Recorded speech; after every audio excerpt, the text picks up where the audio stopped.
कल्पना कीजिए, एक ऐसी तत्व जो हर क्षण आपके भीतर और बाहर विद्यमान है, जिसे आपने देखा नहीं लेकिन महसूस जरूर किया है। एक ऐसा देवता जो जब चाहे इस संसार में जन्म लेकर उसे बचा सकता है और जब चाहे सृष्टि को फिर से शून्य में बदल सकता है। उस तत्व का नाम है भगवान विष्णु। लेकिन क्या आप वाकई जानते हैं विष्णु कौन है? जिन्होंने भी यह संसार देखा है वे यह मानते आए हैं कि ब्रह्मा ने सृष्टि बनाई। लेकिन क्या आपने सोचा है ब्रह्मा स्वयं कहां से आए? पुराणों में कहा गया है कि ब्रह्मा विष्णु की नाभि से निकले कमल से उत्पन्न हुए थे, यानी ब्रह्मा भी विष्णु की सृष्टि है। लेकिन यदि विष्णु सृष्टि से पहले थे तो वे स्वयं कैसे अस्तित्व में आए?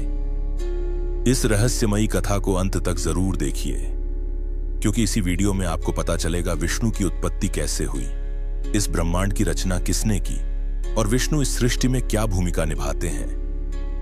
आपको ऐसे कई प्रश्नों के उत्तर मिलेंगे जिनके बारे में बहुत कम लोग जानते हैं। तो वीडियो को स्किप मत कीजिए, आखिरी तक देखिए, क्योंकि हर क्षण में छिपा है एक गहरा रहस्य। इसके लिए आपको ले जाना होगा एक ऐसे वक्त में जहां वक्त का अस्तित्व नहीं, एक ऐसी जगह जिसका न तो कोई नाम है न परिमाण, एक ऐसा आयाम जो हर आयामों के परे है, जहां न तो कोई जा सकता है न देख सकता है, एक ऐसा सत्य जो हर सत्य से ऊपर है। आइए मिलते हैं सदाशिव से। इस ब्रह्मांड के आरंभ में ना कोई तारा था, ना सूर्य, ना चंद्र, ना समय था, ना दिशा, सिर्फ शून्य था। और उस शून्य में थे सदाशिव। सदाशिव कोई देहधारी नहीं, कोई रूप नहीं, वे परब्रह्म हैं जो साक्षात अव्यक्त हैं। वे न जन्म लेते हैं न मृत्यु को प्राप्त होते हैं, वे ना ही बनते हैं न नष्ट होते हैं। वे सदैव हैं, समय और आयामों से परे, एक और अनेक, हम सबके अंदर। जब कुछ भी नहीं था तब उन्होंने इच्छा की मैं एक रूप दूं, इस चेतना को जो पालन करे, जो रचना कर, जो संचालन करे। और उस इच्छा से, उनकी छाया से प्रकट हुए श्री नारायण। नारायण जो अब तक अदृश्य ब्रह्म चेतना थे, सदाशिव ने उन्हें श्रीहरि के रूप में प्रतिष्ठित किया। फिर नारायण योग निद्रा में लीन हुए और फिर उनके नाभि कमल से प्रकट हुए 4 मुखों वाले ब्रह्मा। यह कमल कोई साधारण पुष्प नहीं था, यह हिरण्य गर्भ था, चेतना और सृष्टि का बीज। ब्रह्मा की आंखें खुली और उन्होंने चारों ओर देखा, पर उन्हें अपनी उत्पत्ति का ज्ञान नहीं था। उन्होंने पूछा मैं कौन हूं, किसने मुझे बनाया? लेकिन कोई उत्तर नहीं था। तब उन्होंने ध्यान किया हजारों वर्षों तक, और अंत में उन्होंने देखा नारायण को योग निद्रा में लीन और जाना कि वे उन्हीं की नाभि से जन्मे हैं। लेकिन यहीं एक और गूढ़ रहस्य है। जब ब्रह्मा ने नारायण से उनकी उत्पत्ति पूछी, नारायण ने कहा मैं भी किसी और की इच्छा से प्रकट हुआ हूं, मेरा आदि भी है और अंत भी, और वह है सदाशिव। तब ब्रह्मा ने पहली बार ध्यान किया शिव तत्व पर, और उसी क्षण प्रकट हुए शिवलिंग के रूप में सदाशिव। यह शिवलिंग था जिसका ना आदि ना अंत, और वहीं से आरंभ हुई त्रिमूर्ति। ब्रह्मा जो रचयिता है, विष्णु पालक, और रुद्र संहारक, शिव जो सदाशिव की छाया है। अब आते हैं श्री विष्णु के सत्य में। कल्पना कीजिए एक अनंत महासागर जिसे क्षीर सागर कहते हैं। वहां एक विशाल शेषनाग पर कोई शांत स्वरूप में लेटे हैं। उनका रंग नीला है जैसे समुद्र की गहराई, आंखें बंद हैं, लेकिन वह सब देख रहे हैं। उनके चरणों के पास लक्ष्मी है और नाभि से एक कमल निकल रहा है जिसमें ब्रह्मा बैठे हैं। यह दृश्य केवल कल्पना नहीं है, यह ब्रह्मांड की उत्पत्ति का प्रतीक है। शेषनाग जिन पर विष्णु विराजमान हैं, उनके 1000 फनों से समय का प्रवाह निकलता है। क्षीरसागर एक भौतिक स्थान नहीं बल्कि चेतना का स्तर है, जहां केवल योगी अपने ध्यान में पहुंच सकते हैं। विष्णु कोई सामान्य देवता नहीं है, वे केवल पालक नहीं हैं, वे समय के आर पार हैं। वेद कहता है कि काल स्वयं विष्णु के अधीन है।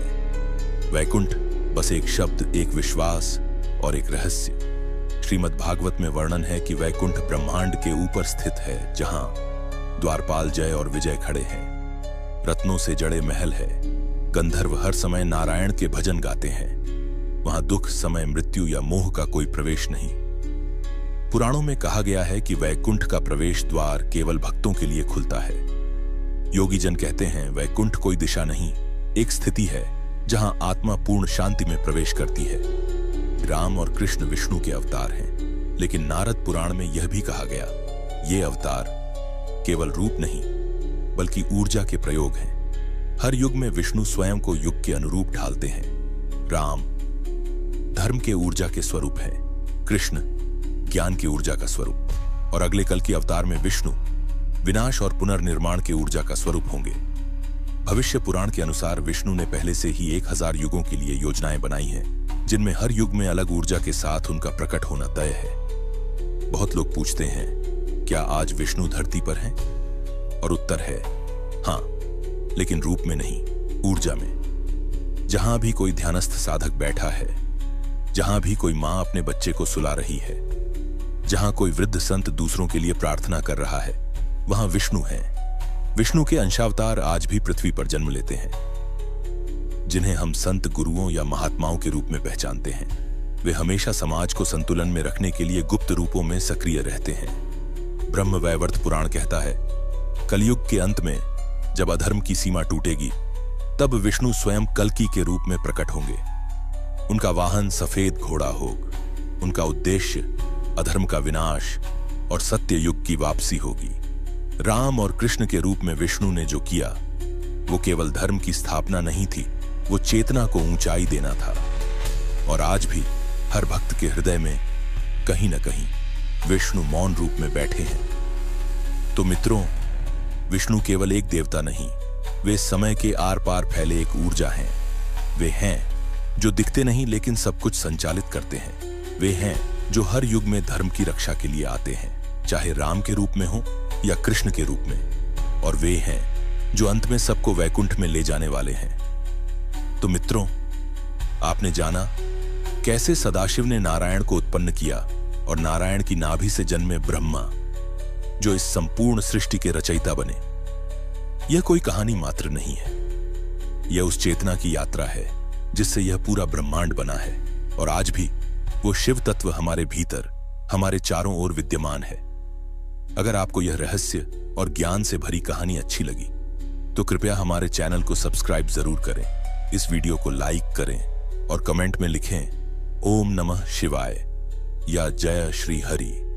अपने दोस्तों और परिवार के साथ ये दिव्य ज्ञान साझा कीजिए, क्योंकि हो सकता है किसी एक व्यक्ति की चेतना बदल जाए इस एक वीडियो से।